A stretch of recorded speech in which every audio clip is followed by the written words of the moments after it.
Hello, I'm Sharnael Wolverton with Swiftfire, and we're here today talking to Shawn Bolz. And we at Swiftfire, we've been talking a lot about revolution and the changes in ministry and in the kingdom. And I think that Shawn is a real forerunner and pioneer in the arts and in revolution and breakthrough. And so we wanted to talk to him a little bit today and just see what God is speaking to him in that arena.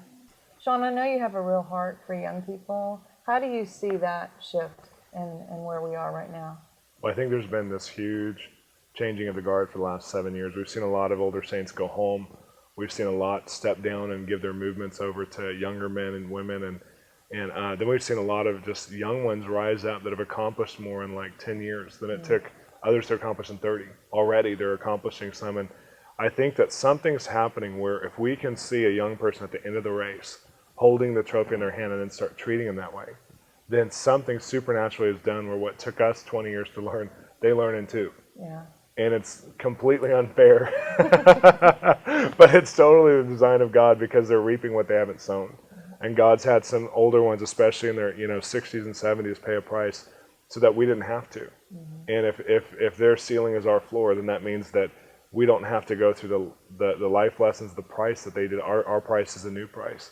And so I'm kind of a bridge between the old and new, kind of like you are. We're like a bridge between the older and the younger. And there's something in me where I'm going to validate the 16-year-old girl who has a youth ministry.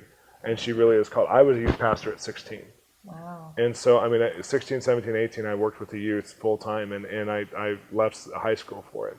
And I love that my pastors were dumb enough to do that, to release me into it, because it was such an example. I was totally unqualified. But I feel like God's giving unqualified people a very qualified spot in the kingdom, whether it's children, whether it's 16-year-olds, whether it's 21-year-olds. And I was sitting in a room full of all these major, world leaders in the church, and they were asking these questions like, how do we empower young people? How do we?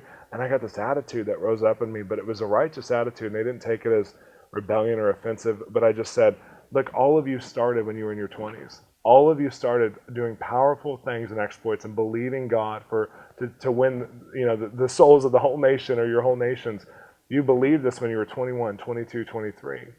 And yet your children who are now in their 20s, you put them in administration roles or you let them do something with the youth, but you don't let them do anything that's really empowering.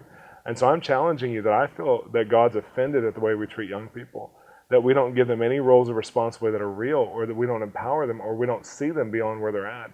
And you were seeing, God saw you beyond where you're at. Some of you were on drugs, some of you were whatever you were on, and all of a sudden 2 years later you're saved and starting a revolution.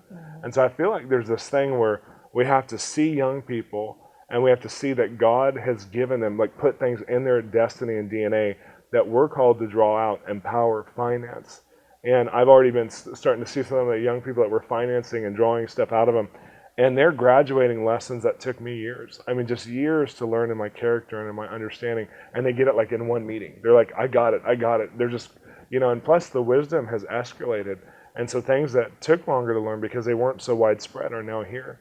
So I feel like we're at this golden opportunity where the whole revolution is going to be on the youth's backs. They're going to do all the labor. They're going to do all the hard work. And so we have to give them the jobs, and we have to let them have the equity and the interest that they earn from these jobs. We can't take it from them. We can't let them build our ministries, but we have to find out what they feel called to and send them and finance them and love them and be there to pick up the pieces when they make a big mess, because there's always a mess involved.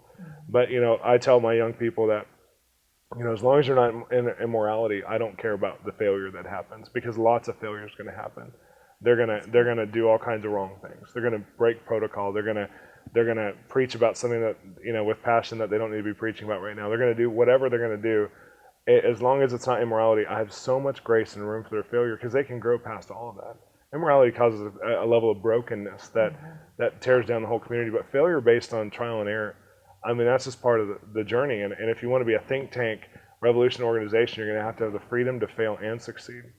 And so most leaders, when someone fails, a young person fails, they disqualify them and move on and find a better young person in their mind. And I'm looking at it going, when they fail, that qualifies them to me, because they're willing to pick back up and go for it. So if they're preaching, or if they go into a church, we had one of our young people go into a church and give a word that just was totally inaccurate, and they just needed to repent for it. And so they had to go back and they had to repent for this word. But the good thing was they were able to say, I'm young and I'm just inexperienced and I'm really trying and I'm really sorry about this. And the church, it actually lent to their credibility, and the church asked them to come back to do a youth thing. Wow. And so I think that, the credibility factor and just allowing them to have places to grow in.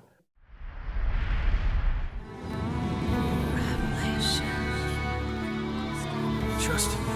Wisdom, power. Revelation.